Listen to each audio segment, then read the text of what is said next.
pour que tout ça puisse marcher comme il se doit, nous devons avoir un pays qui soit capable de se prendre en charge par rapport à sa propre sécurité. Parce que la raison principale de nos malheurs, ce sont nos richesses. Voilà pourquoi d'ailleurs, moi j'ai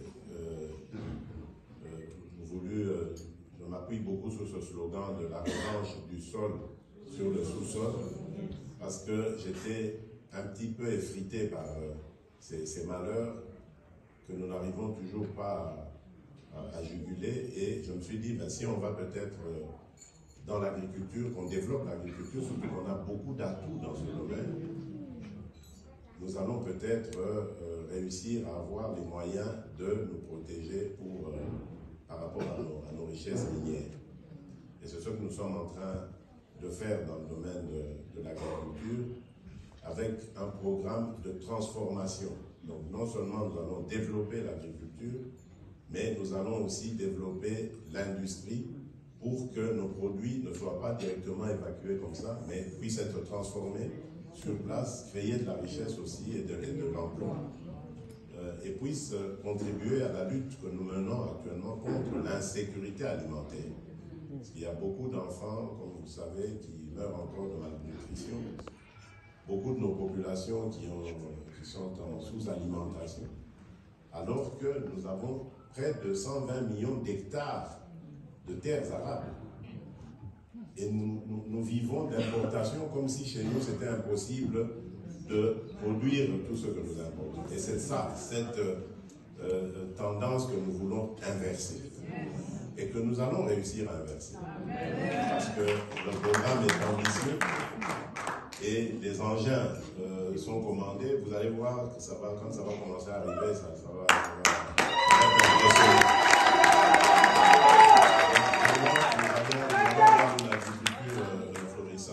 Et je pense que c'est au cours de la session parlementaire en cours, qui vient de commencer là, depuis le 15 septembre, que l'on va revoir cette loi agricole qui empêche quand même que des investisseurs étrangers puissent venir à nos côtés parce qu'elle les contraint d'être minoritaires. Même s'ils apportent leurs investissements, ils restent minoritaires par rapport aux Congolais dans une joint venture. Et ça, je trouve que ce n'est pas très incitatif pour les investisseurs. Donc, ça va être revu, je pense, si tout va bien, au cours de cette session qui est budgétaire essentiellement, mais qui pourrait s'y pencher. Donc, et là, nous allons avoir maintenant une possibilité de mobiliser plusieurs ressources là, dans ce domaine. Et donc, je vous disais que pour tout ça, il faut donc pouvoir protéger notre pays. Et c'est pour ça que depuis peu, nous avons commencé aussi un programme pour monter nos forces de défense et de sécurité en puissance. Nous sommes aujourd'hui à même, en tout cas, de bloquer ce que vous avez vu là-bas. Donc, ceux qui ont pensé qu'ils allaient prendre le Goma comme ils l'ont fait à l'époque.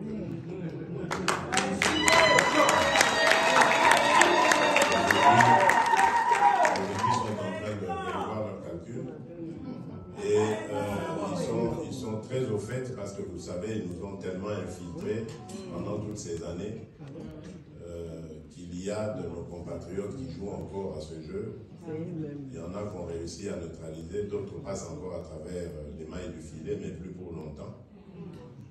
Mais ils renseignent nos adversaires de ce que nous sommes en train de faire au niveau de l'armée. Et comme ils ont pris peur, ils ont commencé à devenir paranoïaques et penser que nous avons un programme pour les attaquer. Et pourtant, vous savez, moi, depuis que je suis là, j'ai toujours promu la bonne entente, la bonne coopération avec tous nos voisins, et même au-delà de nos voisins. La guerre, ça m'intéresse très peu, parce que la guerre, on sait quand elle commence, on s'y connaît, on ne sait pas quand elle termine. Et moi, je n'en veux pas, parce que mon pays a tellement de besoins, tellement de difficultés que nous avons d'abord le devoir de mobiliser tout ce que nous avons comme ressources pour le mettre justement dans ces besoins de nos populations, de notre pays. Mais c'est vrai, ça n'exclut pas le fait mobiliser des ressources pour se défendre et d'en mobiliser aussi pour faire la guerre, parce que si on continue à nous déranger, il faut qu'on fasse la guerre pour avoir la guerre.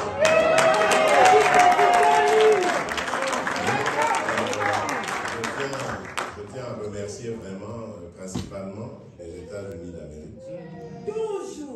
Parce que leur implication a permis d'éviter, je veux dire, l'embrasement de la région. L'embrasement surtout de la situation actuelle. Ils ont mis beaucoup de pression et aujourd'hui, Dieu merci, ils commencent même à prendre des sanctions, comme nous le demandions, contre cet agresseur injuste et barbare, pilleur de nos ressources et qui les pille en nous laissant les malheurs par la violence et la destruction de tout ce que nous avons et de nos populations aussi. Donc je suis ce pays qui n'a pas de minerais, qui ne produit pas de cuivre, de cobalt, qui n'a pas près de 100 millions d'habitants, mais qui le fait. Donc ça veut dire que pour nous c'est possible.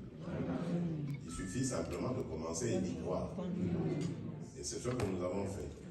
Alors nous avons privilégié la catégorie mère-enfant, parce que c'est la plus vulnérable, c'est là qu'on trouve le plus grand taux de mortalité dans notre population, en déclenchant le processus d'accouchement gratuit. Mais en fait, ces consultations prénatales d'abord, accompagnement de la maman pendant l'accouchement et après encore pendant un mois. Et on en profite aussi pour donner des consultations de planning familial, parce qu'en même temps il faut éduquer la femme à ne pas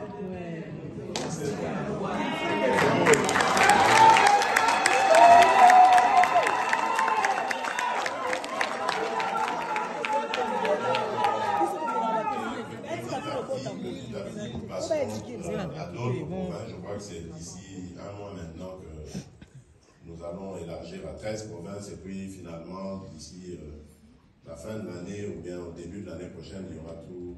La mesure s'appliquera sur tout l'ensemble du territoire national. Donc nous allons pouvoir aller de l'avant.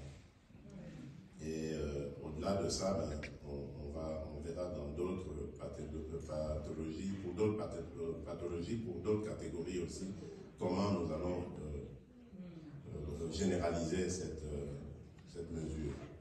Merci, le but est de soigner tous les Congolais de la même manière, qui est égalité, accès à tous et à toutes.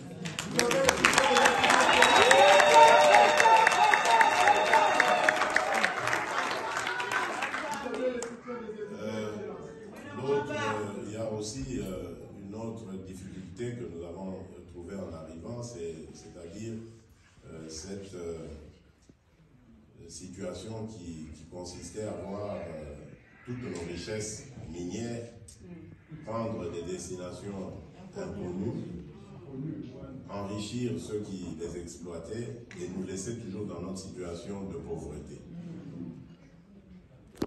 Lorsque je suis arrivé aux affaires, c'était la situation que j'ai trouvée. Malheureusement, pendant 2 ans, nous avons passé notre temps avec nos amis du FCC à patauger, parce qu'ils ne voulaient pas que ce qu'on prenait comme décision soit salvateur pour le pays, et donc il fallait que nous échouions. Et bon, c'est ce qui a amené d'ailleurs au divorce. Mais lorsque nous sommes restés seuls, on a pu avoir les coudées franches et la possibilité donc d'étaler, de déployer notre politique qui donne vraiment aujourd'hui des résultats. Nous avons commencé donc par la révision de tout ce qui avait été fait, signé comme contrat. Les plus importants, comme vous le savez, c'est avec des entreprises chinoises. C'est le pays qui a le plus investi dans ce domaine dans notre pays, c'est en milliards de dollars. C'était dur, mais on s'est battu, on les a amenés finalement à comprendre que ce qui se passait avant, ça n'a plus lieu d'être. Maintenant, on doit tourner la page et commencer une autre sorte de partenariat avec eux. Le message est très bien passé. Une des firmes les plus importantes, un des plus gros investisseurs, le TFM, pour ceux qui connaissent, aujourd'hui a accepté de rendre à la République près de 2 milliards 300 millions.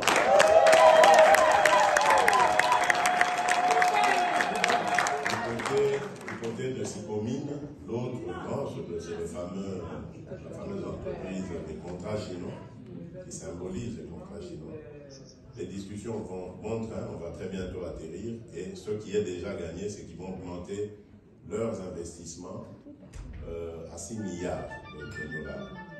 Donc ça signifie que nous sommes dans le bon et que tout le monde accepte de rediscuter tout cela en partenaire pour que finalement cette coopération avec eux soit gagnant-gagnant.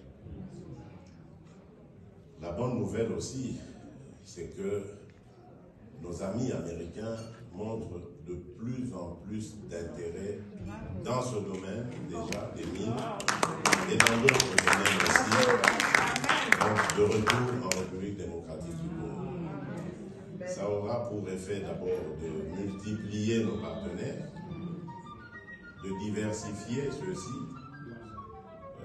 et surtout de sécuriser notre pays parce qu'ils auront leurs investissements chez nous et ils auront intérêt à ce que la stabilité et la sécurité règnent dans notre pays.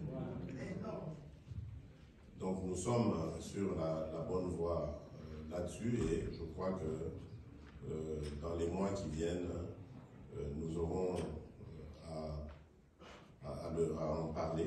Les Américains sont très enthousiastes. J'ai rencontré quelques responsables à New York qui m'ont répété encore leur désir d'être aux côtés des Congolais dans cette compétitivité, jouer franc jeu avec tout le monde et pour le bien de nos populations respectives.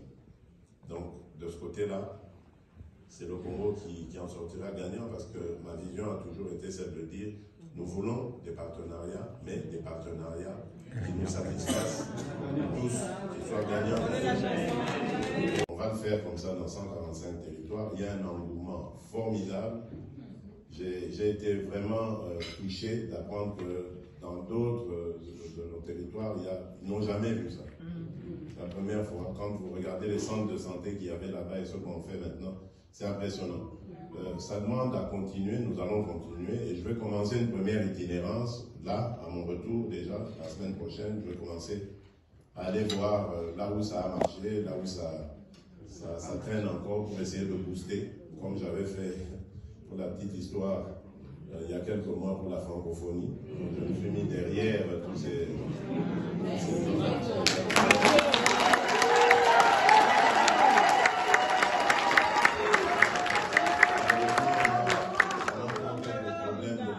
dans notre pays, donc il faut qu'on soit encore derrière